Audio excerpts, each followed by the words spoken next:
কৃষিগ্রাম help সেন্টারে আপনাদের সবাইকে স্বাগতম। আমি আপনাদের সাথে আছি মোহাম্মদ আরিফুল্লাহ রিয়াদ। পড়াশোনা করছি সিলেট কৃষি বিশ্ববিদ্যালয়ে চতুর্থ বর্ষে এবং সহ প্রতিষ্ঠাতা হিসেবে আছি কৃষিগ্রাম হেল্প সেন্টারে। আজকে আমাদের আলোচনার বিষয় হলো মালচিং পদ্ধতিতে আপনি কিভাবে ফলন বৃদ্ধি করবেন এই বিষয়ে। তো মালচিং কি আপনারা ভিডিওতে আপনারা স্লাইডে দেখতে পাচ্ছেন।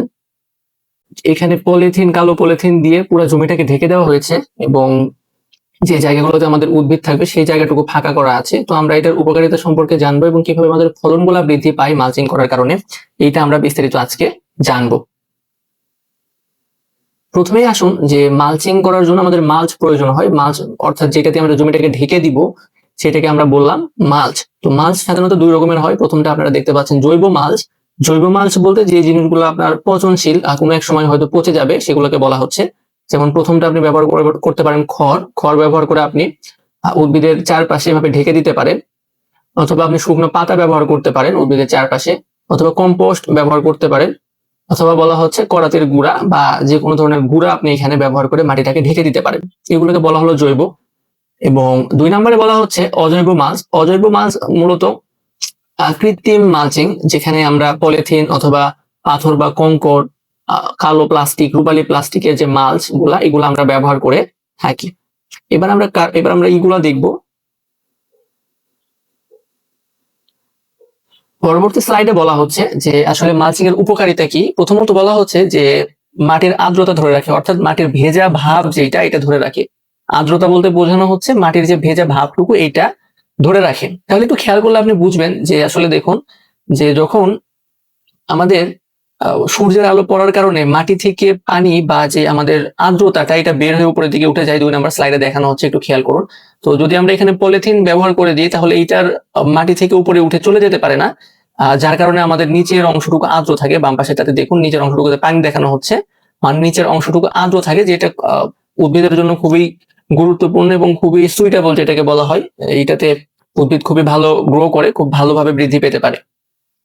এবং এরপরে দেখুন, যেহেতু আমরা সেচ জমিতে দিয়ে থাকি আর্দ্রতা বাড়ানোর জন্য, অর্থাৎ পানি দিয়ে থাকি, তো যখন আমাদের আর্দ্রতা থেকেই যাবে জমিতে, তখন সেই ক্ষেত্রে আমাদের আর মালচিং করার কোনো প্রয়োজন হয় না।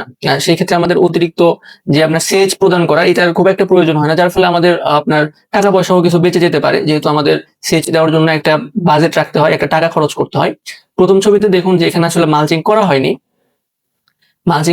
যার কারণে আসলে এখানে সেচ দিতে হচ্ছে।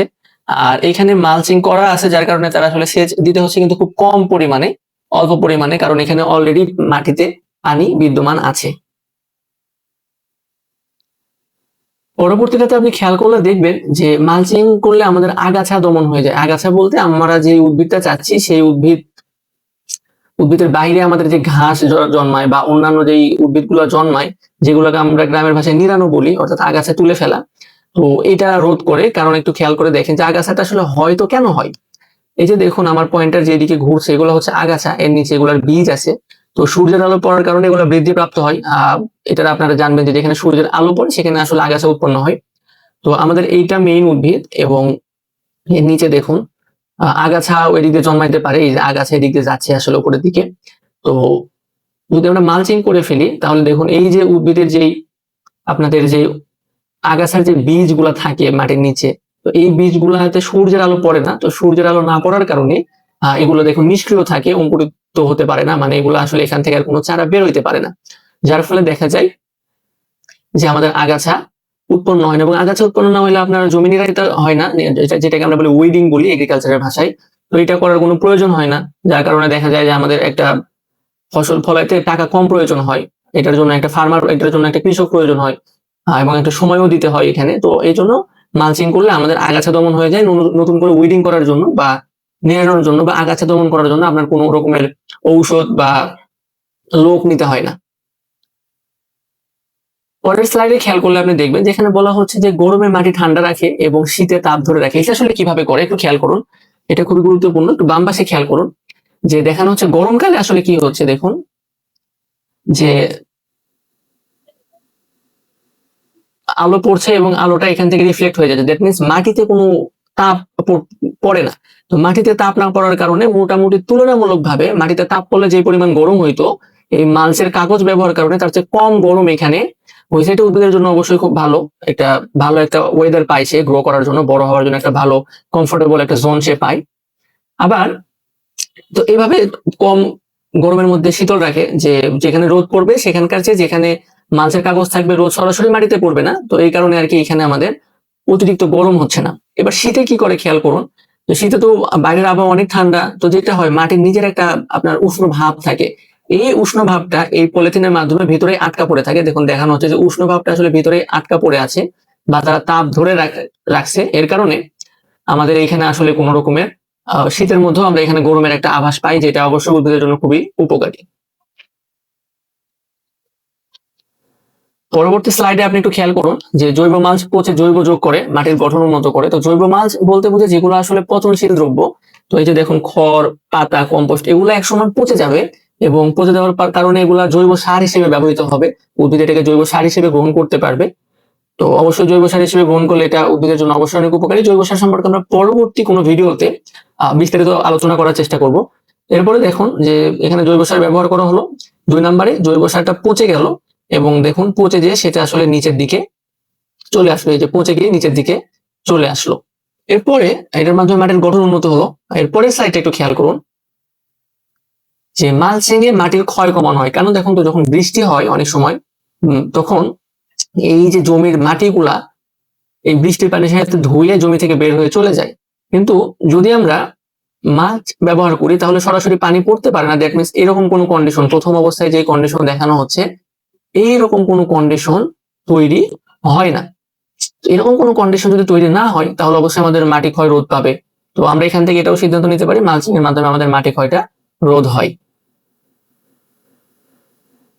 আচ্ছা, এরপরে একটু খেয়াল করুন যে মালচিং এর সময় যখন আপনারা বৃষ্টির পানি পড়ে তখন আসলে মাটির ছিটা বলা হয় এটাকে, এই ছিটাটা উঠে এই উদ্ভিদের পাতায় পড়ে, যেখানে ছত্রাক আক্রমণ করে বা বিভিন্ন ধরনের পোকামাকড় আক্রমণ করে।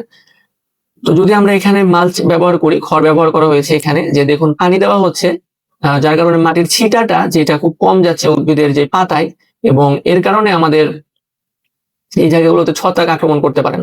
এবং 2 নম্বরে দেখুন একটা স্ট্রবেরিতে কি করা হচ্ছে, যেটা মাটির সাথে ডিরেক্ট লেগে আছে, যার কারণে বিভিন্ন ধরনের ছত্রাক জনিত যে পচন এগুলা উদ্ভিদে হয়ে থাকে। তো এই জন্য আমরা পরেরটাতে মাল্চ ব্যবহার করা হয়েছে, দেখেন মাল্চ হিসাবে খড় ব্যবহার করা হয়েছে। তো এখানে আসলে এটা মাটির সরাসরি সংস্পর্শ না পাওয়ার কারণে দেখা যাচ্ছে যে এটার পচন কম হয়।